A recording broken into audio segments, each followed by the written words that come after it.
Patuloy na pinagsisikapan ng tanggapan ng pangalawang Pangulo na makapagbigay ng alalay sa mga kababayan nating may limitadong paggalaw sa pamamagitan ng Wheelchair Assistance Program.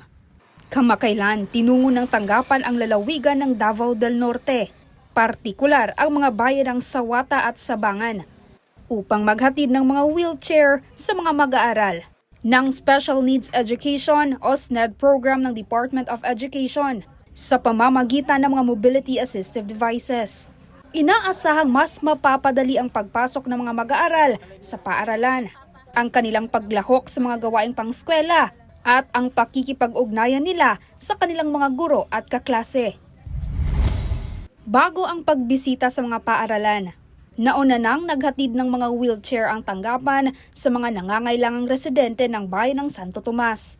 Naging prioridad sa distribusyon ang mga senior citizens at mga persons with disability o PWDs na umaasa sa mga mobility assistive devices upang mas mapadali ang kanilang pang-araw-araw na pamumuhay. Isod bang good kaayo og wheelchair ma'am oy kay kanang dili jud siya diri ra siya pag pundo sa sulod. Ay dako na kay tabang naman kay dili na ko mahasol og kuan. Magkuan siya maligo, tug CR, wheelchair na siya. Unang napasalamat po migdako niya labi sa niya inyo ha. Nga niabot po mo rin tungod sa kalayo.